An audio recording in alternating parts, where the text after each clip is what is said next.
Alerto 24. Nabali ang dalawang poste sa Rosario, Pasig matapos sumabit ang isang truck sa mga kable nito. Wala namang nasaktan pero nawala ng kuryente ang ilang bahagi ng barangay. Si Dante Perelio, naka-alerto 24. Nabalot ng pangamba ang mga taga-barangay Rosario, Pasig nang mabali ang dalawang poste ng kuryente sa panulukan ng Amang Rodriguez Avenue at Ortigas Extension bago maghating gabi. Nakakabit kasi rito ang isang transformer at high-tension wire nung humapay ito sa katabing establishmento. Ang may-ari nito pansamantala munang ililikas ang kanyang pamilya. Yung pamilya ko, alis muna, lilipat dito sa mga anak ko.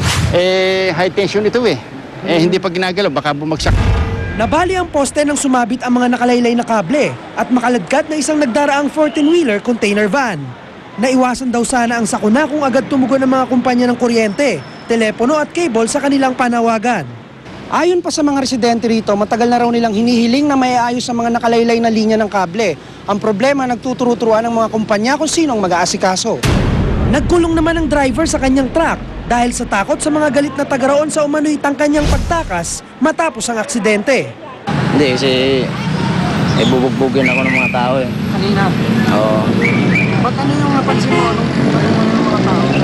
Hindi, galit na galit sa akin Na-perwisyo daw sila. Ayon pa sa driver, dati na raw siyang dumadaan sa lugar para mag-deliver ng kargamento sa isang warehouse. Pero ngayon lang nagkaaberya. Kasi yung mga truck na yan, talagang hindi na pinadadaan dito yan. Ang ginagawa ng mga yan, pinuputol nila yung barikada para makashortcut sila. Walang nasaktan sa pangyayari, pero nawala ng kuryente sa ilang bahagi ng barangay at nagdulot rin ito ng pagbagal ng daloy ng trapiko. Ginawa namin, sir, para maiwasan yung mas marami pang disgrasya, nag-road closure kami kalahati. Kakasuhan naman ng reckless imprudence resulting in damage to property ang driver. Dante Perelio, naka-alerto 24. Nagdiwang sa loob ng Batasan Pambansa mga taga-suporta ng mga nanalong sina Senador Noynoy Aquino at Mayor Jejomar Binay. Sa labas naman ng Kamara, nagkilos protesta mga nagre-reklamo sa umano'y mga irregularidad sa eleksyon. Nakatutok si Lia Manyala. Hanggang sa huli, humirit pa rin ang mga taga-suporta ng mga natalong kandidato sa pagkapangulo. Tanghali kanina nang suguri ng pinagsanib na puwersa ni Nabangon Pilipinas Presidential Bet Brother Eddie Villanueva at ang kapatiran Bet JC De Los Reyes ang Kamara. Sigaw nila ang maresolba at malinawan ng mga irregularidad sa kauna-unahang automated election sa bansa bago maiproklama ang bagong Pangulo at pangalawang Pangulo ng bansa. Hindi ito stopping proclamation, hindi ito repudiating kung sino yung mga perceived winners. It's plain and simple truth. Ano ba talagang truth? Kasama sa mga nag-rally si De Los Reyes at kahit wala doon, kasama raw sa panawagan nila sina Nicanor Perlas at Jambi Madrigal. Pero ibahin natin. Ang nanalo magsasabing imbestigahan natin dahil mukhang maraming dayaan itong eleksyon na ito. Pero kung luhuan ang mga taga-suporta nila, natuwa naman ang mga Noy B supporter na nanood sa gallery. Suot-suot pa nila ang mga dilaw na t-shirt na may nakasulat na Noy Noy Jejomar.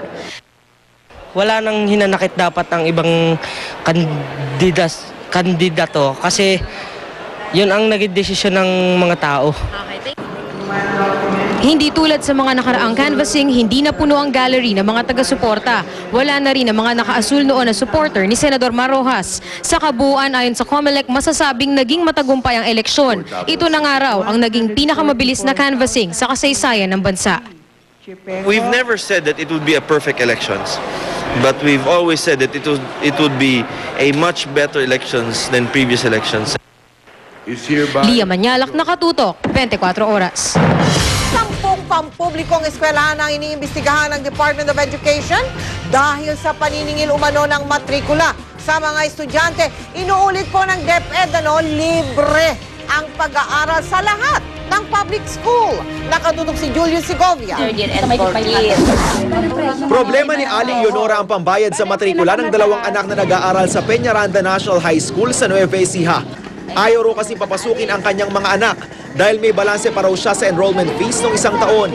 Ala rin ho ako pambayad ng tuition fee niya nung last year dahil 20 pesos lang binigay ko noon. Ngayon ho, tulad noon, 540. Wala pa rin ako bibigay.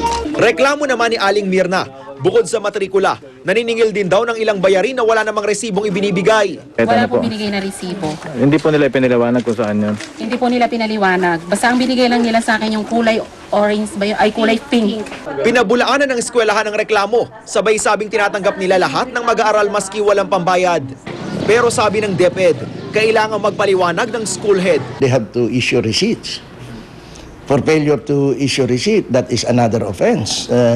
Dito naman sa amin, definitely for making any contributions or solicitation of contribution, they can be held administratively liable.